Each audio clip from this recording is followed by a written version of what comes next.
नमस्कार, संसद टीवी में आपका स्वागत है। मैं हूं प्रतिबिंब शर्मा और आप देख रहे हैं टॉप न्यूज। टॉप न्यूज में दिखाएंगे आपको देश दुनिया की तमाम बड़ी खबरें, आर्थिक जगत और खेल जगत के समाचार। शुरुआत करते हैं हेडलाइंस के साथ।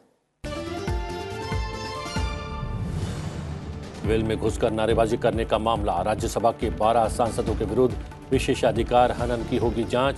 राज्यसभा सभापति ने संसदीय समिति को सौंपा मामला। भारत के यूपीआई और सिंगापुर के पे नाउ के बीच क्रॉस बॉर्डर कनेक्टिविटी का लॉन्च आज। प्रधानमंत्री नरेंद्र मोदी और सिंगापुर के प्रधानमंत्री ली सिन लूंग वीडियो कॉन्फ्रेंस के माध्यम से कार्यक्रम में होंगे शामिल। एनआईए की अपराधियों के खिलाफ बड़ी कार्रवाई, दिल्ली, चंडीगढ़, हरियाणा, राजस्थान के 70 ठिकानों पर मारे छापे। पुरानी पेंशन योजना बहाल करने वाले राज्यों को केंद्र सरकार की खरी। नियमों के तहत नई पेंशन योजना में जमा पैसा राज्य सरकार को नहीं मिलेगा वापस। आयरलैंड को हराकर टी20 विश्व कप के सेमीफाइनल में पहुंची भारतीय महिला क्रिकेट टीम। डकवर्थ लुईस नियम से हुआ मैच का फैसला।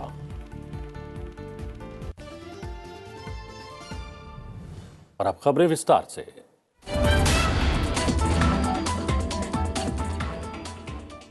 प्रधानमंत्री नरेंद्र मोदी और सिंगापुर के प्रधानमंत्री ली सिन लूंग आज सुबह 11 बजे भारत के यूनिफाइड पेमेंट इंटरफेस यानी यूपीआई और सिंगापुर के पे नाउ के बीच क्रॉस बॉर्डर कनेक्टिविटी लॉन्च होने के अवसर पर वीडियो कॉन्फ्रेंस के माध्यम से कार्यक्रम में शामिल होंगे। लॉन्च आरबीआई के गवर्नर शक्ति कांत दास और मॉनेटरी अथॉरिटी ऑफ सिंगापुर के प्रबंध निदेशक रवि मेनन द्वारा किया जाएगा। प्रधानमंत्री का मुख्य रूप से इस बात को सुनिश्चित करने पर जोर रहा है कि यूपीआई के लाभ केवल भारत तक सीमित न रहे बल्कि अन्य देश भी इससे लाभान्वित हों। इन दो भुगतान प्रणालियों के जुड़ाव से दोनों देशों के निवासी सीमा पार धनराशि भेजने के तेज और लागत प्रभावी हस्तांतरण में सक्षम होंगे। इससे सिंगापुर में भारतीय प्रवासियों, विशेष रूप से प्रवासी कामगारों और छात्रों को सिंगापुर से भारत में और भारत से सिंगापुर में तुरंत और कम लागत पर पैसे का हस्तांतरण करने में मदद मिलेगी। राज्यसभा के सभापति जगदीप धनखड़ ने एक संसदीय समिति से कांग्रेस और आम आदमी पार्टी के 12 सांसदों द्वारा सदन के वेल में बार बार घुसने, नारेबाजी करने और सदन की कार्रवाई बाधित करने के कथित विशेषाधिकार हनन की जांच करने को कहा है। राज्यसभा बुलेटिन के मुताबिक 9 सांसद कांग्रेस से हैं और 3 आम आदमी पार्टी से हैं। कांग्रेस के सांसदों की बात करें तो इसमें शक्ति सिंह गोहिल, नारायण भाई जे राठवा, सईद नासिर हुसैन, कुमार केतकर, इमरान प्रताप गढ़ी, एल हनुमथैया, फूलो देवी नेताम, जेबी माथेर, हिशम और रंजीत रंजन शामिल हैं। आम आदमी पार्टी के सदस्यों की बात करें तो संजय सिंह, सुशील कुमार गुप्ता और संदीप कुमार पाठक शामिल हैं। हमारे सहयोगी अखिलेश सुमन फोन लाइन पर मौजूद हैं। अखिलेश, क्या है पूरा मामला? देखिए, मामला पूरा यही है कि जिस तरीके से आपने देखा कि जो पिछला सत्र, अभी जो बजट सत्र का जो पहला चरण था, उस पहले चरण में कई मसलों पर सभापति जगदीप धनखड़ ने सदस्यों का ध्यान आकर्षित किया कि अगर एक बार वे किसी मसले पर 267 के रूल के तहत कोई नोटिस दिए हैं तो दोबारा न दें, क्योंकि उस पे चेयरमैन का एक रूलिंग आ गया है। उसके अलावा एक दूसरा मामला ये था कि लगातार सभा में व्यवधान पैदा करने की कोशिश की जा रही थी और उस व्यवधान के बारे में लगातार चेयरमैन ने कहा कि आप व्यवधान न पैदा करें और व्यवधान पैदा करने से पूरे सदन की कार्रवाई बाधित होती है। और उन्होंने यह भी चेतावनी भी दी थी कि इस पे कार्रवाई की जाएगी, लेकिन सदस्य इसे फॉलो नहीं किए और इसके चलते जो 18 फरवरी शनिवार को 2 मोशन चेयरमैन ने एक्चुअली दिए हैं। राज्यसभा की जो समिति होती है, प्रिविलेज समिति, उसमें एक तो संजय सिंह का है अलग से और दूसरे में जो आपने 12 सदस्यों का कहा जिसमें कि संजय सिंह भी शामिल है और उसके अलावा जो आम आदमी पार्टी के 2 और सांसद शामिल हैं। तो ये काफी अहम मसला होता है और बार बार ऐसी प्रिविलेज की नोटिसें नहीं आती हैं और खास करके जब चेयरमैन खुद प्रिविलेज नोटिस दे रहे हैं तो ये काफी गंभीर मामला होता है। आपको बताऊं मैं प्रतिदिन की जो आखिरी ऐसा मसला था वो 2019 का एक मसला था जिसपे कि प्रिविलेज कमेटी ने संज्ञान लिया था। भूपेंद्र यादव जो बीजेपी के सांसद है उन्होंने एक नोटिस दी थी और उस प्रिविलेज कमेटी में वो गया था और प्रिविलेज कमेटी में नोटिस के मुताबिक था ये कि किसी ने चेयरमैन के खिलाफ, कुमार केतकर है कांग्रेस के सांसद, उन्होंने चेयरमैन के मामले में एक टिप्पणी की थी जो इंडियन एक्सप्रेस में उनके इंटरव्यू में छपी थी। और फिर जब अप्रैल में 5 अप्रैल को इसे अडॉप्ट किया गया था और 6 अप्रैल को प्रिविलेज कमेटी ने इस पर निर्णय दिया था। हालांकि उन्होंने रिग्रेट व्यक्त किया कुमार केतकर ने। और एक चीज और भी रोचक है कि ये जो प्रिविलेज कमेटी है उसके चेयरमैन जो है हरिवंश हैं, जो डिप्टी चेयरमैन है खुद राज्यसभा के। तो यह बहुत ही कह सकते हैं कि बहुत ही गंभीर मामला है कि चेयरमैन ने ये नोटिस दी है। और उसमें जो प्रिविलेज कमेटी है उसमें तकरीबन सभी दलों के प्रमुख सांसद होते हैं, जिसमें कि मैं बताऊं कि उसमें अभिषेक मनु सिंघवी है कांग्रेस के, और उसके अलावा हरिवंश जी खुद है। जी, यानी अखिलेश ये बात स्पष्ट है कि काफी गंभीर मामला है। राज्यसभा के सभापति ने खुद संज्ञान लिया है और ये समिति को भेजा है मामला। बहुत बहुत धन्यवाद अपडेट करने के लिए। और बात नागालैंड और मेघालय विधानसभा चुनाव से जुड़ी खबरों की। नागालैंड में विधानसभा चुनाव के लिए प्रचार चरम पर पहुंच गया है। सभी राजनीतिक दलों के नेता मतदाताओं को अपने उम्मीदवारों के पक्ष में करने के लिए सभी प्रयास कर रहे हैं। केंद्रीय गृह मंत्री अमित शाह ने सोमवार को राज्य के मौन में रैली को संबोधित किया।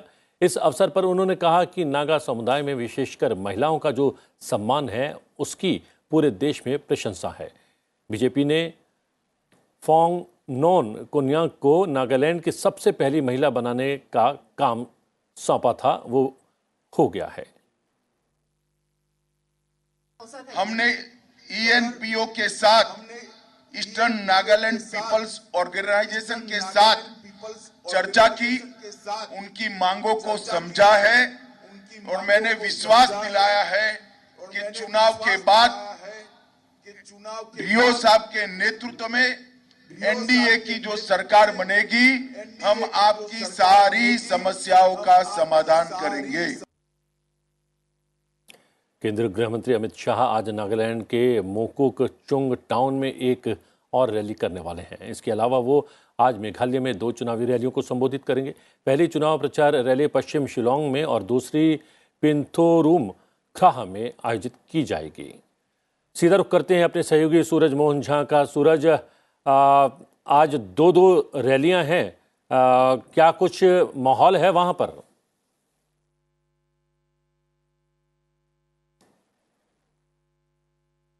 बिल्कुल प्रतिबिंब, मेघालय में राजनीतिक माहौल एकदम गर्मा गया है और यहाँ पे ताबड़तोड़ रैलियां सभी बड़े नेताओं की अब राजनीतिक दलों के हो रही हैं। जैसा कि आपने बताया कि गृह मंत्री अमित शाह आज शिलोंग के आसपास ही 2 बड़ी रैलियां करने जा रहे हैं। वहीं प्रधानमंत्री मोदी की भी एक प्रस्तावित रैली तुरा, जो वेस्ट गारो हिल में है, वहां होने जा रही है। लेकिन उसको लेकर एक राजनीति यहां गर्मा गई है।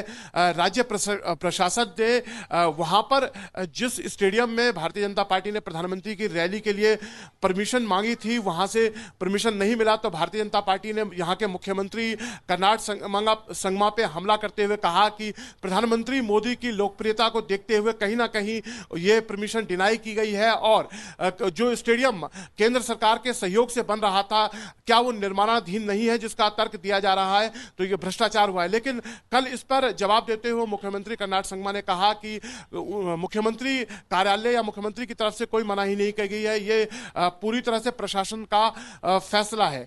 इसके अलावा अगर हम देखें तो कल एक दुखद घटना हुई प्रतिबिंब, यहां पर मेघालय के पूर्व गृह मंत्री और सोयोंग से उम्मीदवार HDR लिंगडो का कल निधन हो गया, जिस कारण से यहां पर थोड़ा सा जो माहौल राजनीतिक बना हुआ है वो थोड़ा नरम हो गया। हमने कल यहां के मुख्य निर्वाचन अधिकारी HR खारगोनकर साहब से फ्रेडरिक रॉय खारगोनकर साहब से बात की, तो उन्होंने बताया कि उस विधानसभा क्षेत्र में अब जो है चुनावी प्रक्रिया रोक दी गई है और अब 60 विधानसभा की जगह पर 59 विधानसभा सीटों पर ही 27 तारीख को मतदान होगा। ये बड़ा अपडेट है, 60 की जगह 59 सीटों पर अब मतदान होगा। एक उम्मीदवार का निधन हो गया है। अपडेट देने के लिए बहुत बहुत धन्यवाद।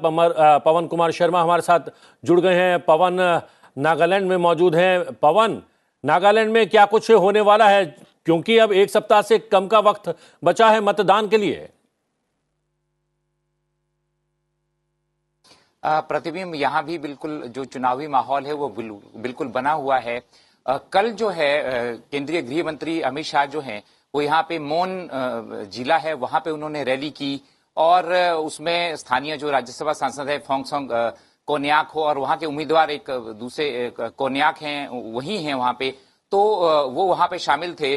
बड़ी रैली थी इस लिहाज से। प्रतिबिंब जी, पहली बार देश के कोई गृह मंत्री जो है वहां इस इलाके में पहुंचा और 2 दिन वो ठहरे। कल रात को मौन में ही थे वो। आज अमित शाह जी की जो रैली है, यहाँ पे एक तुएन सांग जिला है और वहां का एक टाउन है मोकुक चुंग टाउन, वहां पे भी वो रैली करने वाले हैं। उसके बाद वो, क्योंकि नॉर्थ ईस्ट की यात्रा पे, उसके बाद वो शिलोंग की तरफ बढ़ेंगे, तो ये बड़ी रैली होने वाली है। बड़ी बात, खास बात ये है कि यहाँ एक प्रतिबिंब जी, यहाँ पे eastern Nagaland peoples organisation ENPO है, बड़ा संगठन है जो यहाँ के ईस्टर्न जो नागालैंड है उसके 6 जिला हैं, उसका ये बड़ा संगठन है। और उसके लोगों ने क्या किया, पहले चुनाव के बहिष्कार का ऐलान किया था, पर फिर MHA ने, मिनिस्ट्री ऑफ होम अफेयर्स ने रिक्वेस्ट की उनसे कि नहीं, आप चुनावी प्रक्रिया में भाग लीजिए, और उन्होंने अमित शाह जी को बात को माना। कल अमित शाह जी ने उनसे बात की और उन्होंने, बड़ी बात जो इस बात में रही, उन्होंने कहा कि जैसे ही नई सरकार बनेगी, हम आपकी जो नागा समस्या है उसको दूर करेंगे। ये आश्वासन दिया गया है केंद्रीय गृह मंत्री की तरफ से। जी, ये बहुत बड़ी बात है। बड़ा अपडेट है जी, बड़ी बात ये है कि जी, एक बड़ा समुदाय इस क्षेत्र का चुनाव का बहिष्कार कर रहा था। गृह मंत्रालय के द्वारा अपील की गई, अपील मान ली गई और अब वहां पर वो चुनावी प्रक्रिया में सम्मिलित होने वाले हैं। बहुत बहुत धन्यवाद पवन। बात कर लेते हैं पूर्वोत्तर के एक और राज्य अरुणाचल प्रदेश की। राष्ट्रपति द्रौपदी मुर्मू अरुणाचल प्रदेश की यात्रा पर हैं। आज वो ईटानगर में विधानसभा के विशेष सत्र को संबोधित भी करेंगी। सोमवार को अरुणाचल प्रदेश के 37वें स्थापना दिवस पर आयोजित कार्यक्रम को संबोधित करते हुए राष्ट्रपति द्रौपदी मुर्मू ने कहा कि अरुणाचल प्रदेश सहित पूर्वोत्तर के सभी राज्य देश के विकास में महत्वपूर्ण भूमिका निभा रहे हैं। उन्होंने ये भी कहा कि 21वीं सदी तकनीक की सदी है और प्रदेश में भी इसका पूरा इस्तेमाल हो रहा है। राष्ट्रपति ने कहा कि संस्कृति हमारी पहचान है और इसे संजोकर रखना बेहद आवश्यक है। महिलाओं के विकास के बिना कभी भी समाज का संपूर्ण विकास नहीं हो सकता है। मुझे ये जानकर प्रसन्नता हुई है कि अरुणाचल प्रदेश की पंचायतों में महिलाओं का प्रतिनिधित्व लगभग 47% है। इस विशेष उपलब्धि के लिए मैं अरुणाचल प्रदेश की महिलाओं और यहाँ के सभी निवासियों को बहुत बहुत बधाई देती हूँ। तुर्की में भयानक भूकंप के बाद मदद के लिए गए NDRF के जवानों से प्रधानमंत्री नरेंद्र मोदी ने संवाद किया। बचाव दल से संवाद में प्रधानमंत्री ने कहा कि किसी भी आपदा के बाद उसका गोल्डन आवर बहुत ही महत्वपूर्ण होता है। इस आपदा के बाद आप लोग जितनी जल्दी पहुंचे ये काबिल तारीफ है और आप लोगों की सेवा कार्यों से हजारों लोगों को बचाया जा सका।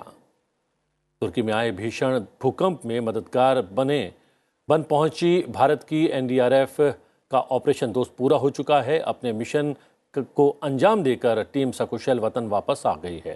प्रधानमंत्री नरेंद्र मोदी ने तुर्की में ऑपरेशन दोस्त में शामिल हुए NDRF और अन्य संगठनों के भारतीय बचाव दलों के साथ बातचीत के अवसर पर कहा कि हमारे डॉग स्क्वाड के सदस्यों ने गजब का दम दिखाया। हमारी संस्कृति ने हमें वसुधैव कुटुंबकम सिखाया है। हम पूरी दुनिया को एक परिवार मानते हैं। जब परिवार का कोई सदस्य मुसीबत में हो तो उसकी मदद करना भारत का कर्तव्य है। भारतीय प्रशासनिक सेवा के पूर्व अधिकारी BVR सुब्रमण्यम को नीति आयोग का नया CEO नियुक्त किया गया है। छत्तीसगढ़ के कैडर के 1987 बैच के IAS अधिकारी सुब्रमण्यम 30 सितंबर को सेवा निवृत्ति के बाद 2 साल के अनुबंध पर भारत व्यापार संवर्धन संगठन के चेयरमैन और प्रबंध निदेशक के तौर पर नियुक्त थे। उनकी नियुक्ति पदभार ग्रहण करने की तारीख से 2 साल के लिए की गई है। वो परमेश्वरन अय्यर का स्थान लेंगे। अय्यर को विश्व बैंक मुख्यालय में 3 साल के लिए कार्यकारी निदेशक के तौर पर नियुक्त किया गया है। सुप्रीम कोर्ट शिवसेना के विभाजन से महाराष्ट्र में पैदा हुए राजनीतिक संकट से जुड़ी याचिकाओं की आज सुनवाई करेगा। शिवसेना का नाम और चुनाव चिन्ह एकनाथ शिंदे को दिए जाने के चुनाव आयोग के फैसले के खिलाफ उद्धव ठाकरे पक्ष सुप्रीम कोर्ट पहुंचा है। सुप्रीम कोर्ट में उद्धव ठाकरे की तरफ से वरिष्ठ अधिवक्ता अभिषेक मनु सिंघवी ने इस मामले में तत्काल सुनवाई करने की अपील की। उद्धव ठाकरे पक्ष की मांग है कि तीर धनुष चुनाव चिन्ह एकनाथ शिंदे गुट को न दिया जाए। निर्वाचन आयोग ने शुक्रवार को एकनाथ शिंदे के नेतृत्व वाले गुट को असली शिवसेना के रूप में मान्यता दी थी। उसे धनुष और तीर चुनाव चिन्ह आवंटित करने का आदेश दिया था। लोकसभा अध्यक्ष ओम बिरला अपने संसदीय क्षेत्र कोटा के दौरे पर हैं। उन्होंने कोटा के रामगंज मंडी विधानसभा क्षेत्र में सुपोषित मां अभियान के शुभारंभ कार्यक्रम को संबोधित किया। उन्होंने कहा कि महिला सुपोषित होगी तभी भावी पीढ़ी स्वस्थ रहेगी और इसके लिए वो लगातार काम करते रहेंगे। इस अभियान के तहत गर्भवती महिलाओं को पोषण किट का वितरण भी किया गया। लोकसभा अध्यक्ष ओम बिरला ने कोटा के रामगंज मंडी क्षेत्र में खेलो इंडिया योजना के तहत बन रहे इंडोर स्पोर्ट्स कॉम्प्लेक्स का भी शिलान्यास किया। इस अवसर पर लोकसभा अध्यक्ष ने कहा कि खेल युवाओं को राष्ट्रभक्त, अनुशासित और चरित्रवान बनाते हैं। उन्होंने कहा कि अगले 3 वर्ष में यहां राष्ट्रीय स्तर के स्टेडियम का निर्माण हो, जहां सभी खेल सुविधाएं उपलब्ध हों। एनआईए ने बड़ी कार्रवाई करते हुए पंजाब, हरियाणा, राजस्थान समेत 72 से ज्यादा ठिकानों पर छापे मारे हैं। इस छापेमारी का मकसद गैंगस्टर और तमाम राज्यों में फैले उनके सिंडिकेट को तोड़ना है। एनआईए की ओर से गैंगस्टर टेरर फंडिंग मामले में पंजाब, हरियाणा, राजस्थान, दिल्ली, चंडीगढ़, पंजाब, गुजरात और मध्य प्रदेश में एक साथ छापेमारी की जा रही है। ये छापेमारी गैंगस्टर और उनके करीबियों के ठिकानों पर की जा रही है। फिलहाल वक्त है एक छोटे से ब्रेक का।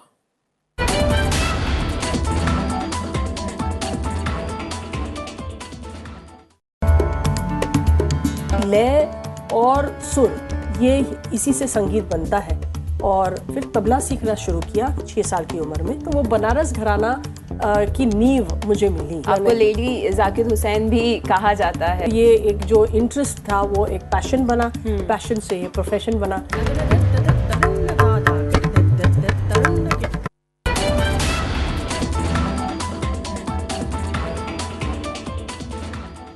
ब्रेक के बाद आपका स्वागत है। फटाफट नजर डाल लेते हैं 10 बड़ी खबरों पर।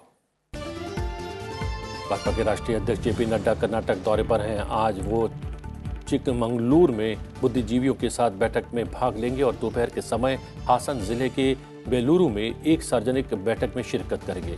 उसके बाद शाम को वो हासन में ही एक बूथ स्तरीय सम्मेलन में हिस्सा लेंगे, जिसके बाद वो बेंगलुरु के रास्ते दिल्ली के लिए रवाना हो जाएंगे। ओडिशा विधानसभा का बजट सत्र आज से शुरू हो रहा है। सत्र राज्यपाल के परंपरागत अभिभाषण के साथ शुरू होगा।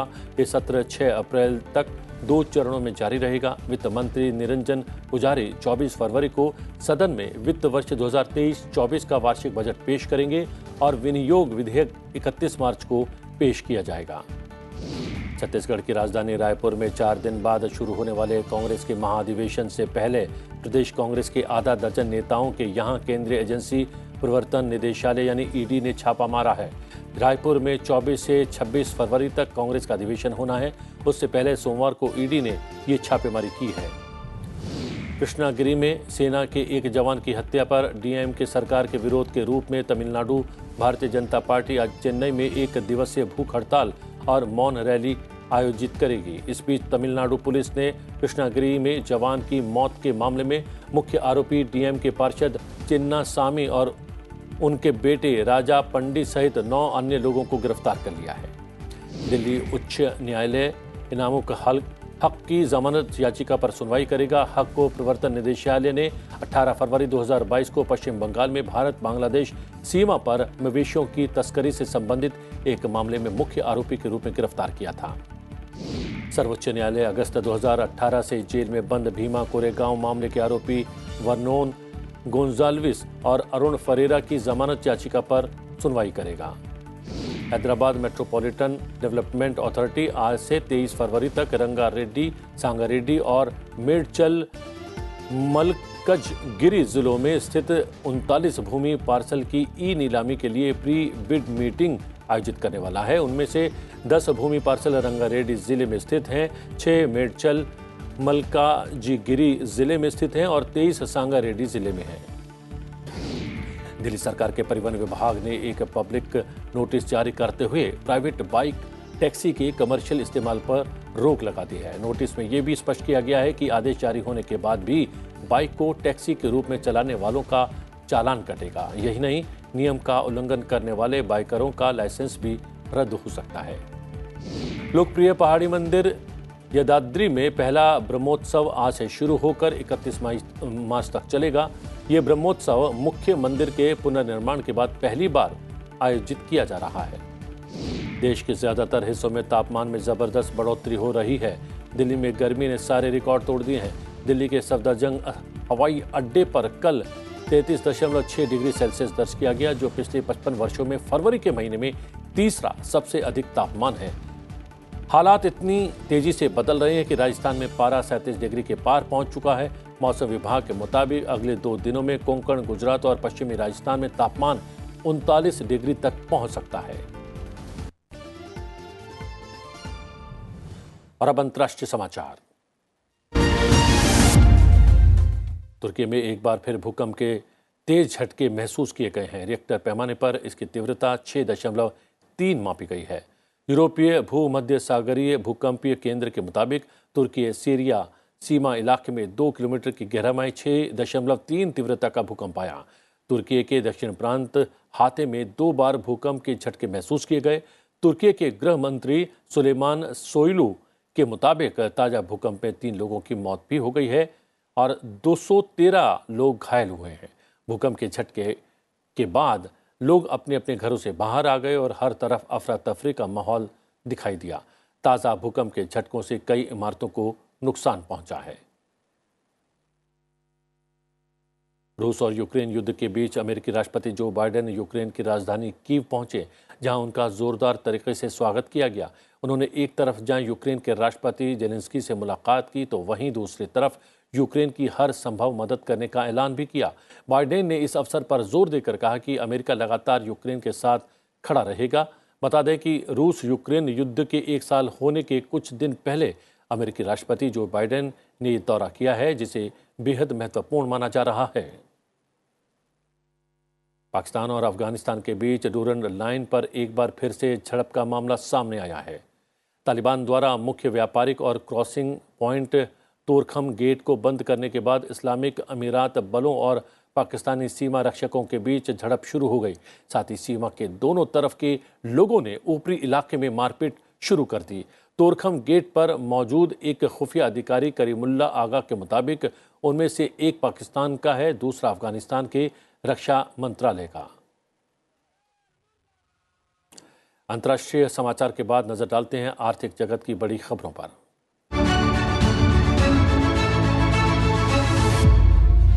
राजस्थान सहित कई राज्यों द्वारा अपने कर्मचारियों के लिए पुरानी पेंशन योजना बहाल किए जाने के बीच केंद्र सरकार ने सोमवार को स्पष्ट कहा है कि मौजूदा नियमों के तहत नई पेंशन योजना में जमा पैसा राज्य सरकार को वापस नहीं मिल सकता।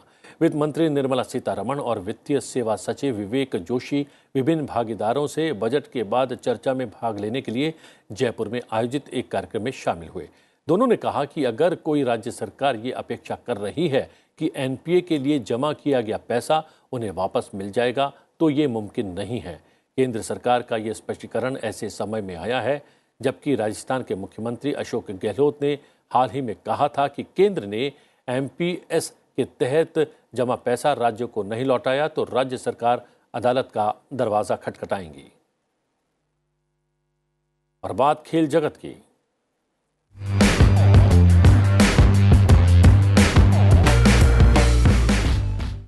टीम इंडिया ने महिला T20 विश्व कप के सेमीफाइनल में अपनी जगह पक्की कर ली है।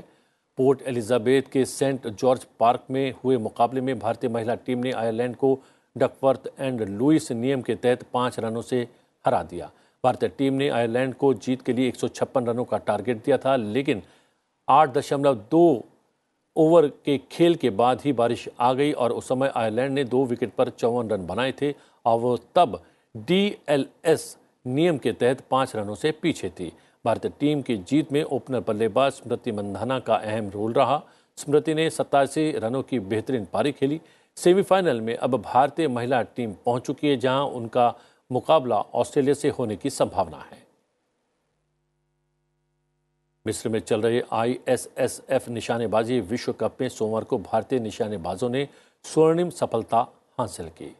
भारत के रिदम सांगवान और वरुण तोमर ने 10 metre air pistol mixed team event में भारत को दूसरा गोल्ड मेडल दिलवाया।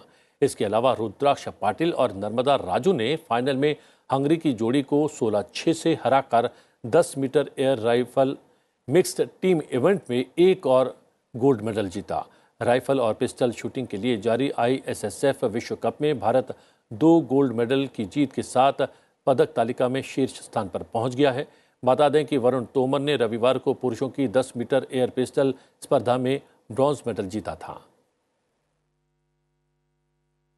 फिलहाल बुलेटिन में इतना ही। जाते जाते आपको छोड़े जाते हैं आज के दिन यानी कि 21 फरवरी से जुड़े इतिहास के साथ। बने रहिए संसद टीवी के साथ। मुझे आज्ञा दीजिए।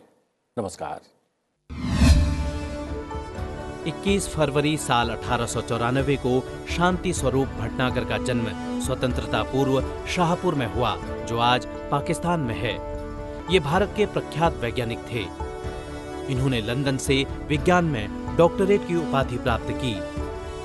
साल 1941 में ब्रिटिश सरकार द्वारा इनके शोध कार्यों के लिए इन्हें नाइटहुड की उपाधि से सम्मानित किया गया। सर शांति स्वरूप भटनागर की अध्यक्षता में वैज्ञानिक एवं औद्योगिक अनुसंधान परिषद CSIR की स्थापना की गई। कई रासायनिक प्रयोगशालाओं की स्थापना की वजह से इन्हें प्रयोगशालाओं का जनक भी कहा जाता है। इनकी याद में विज्ञान और प्रौद्योगिकी के क्षेत्र में प्रतिष्ठित सम्मान शांति स्वरूप भटनागर पुरस्कार दिया जाता है। साल 1954 में विज्ञान और अभियांत्रिकी के क्षेत्र में उत्कृष्ट योगदान के लिए इन्हें पद्म भूषण से सम्मानित किया गया। 21 फरवरी साल 1896 में सूर्यकांत त्रिपाठी निराला का जन्म पश्चिम बंगाल के मेदिनीपुर में हुआ। वे जयशंकर प्रसाद, सुमित्रानंदन पंत और महादेवी वर्मा के साथ हिंदी साहित्य में छायावाद के 4 प्रमुख स्तंभों में से एक माने जाते हैं।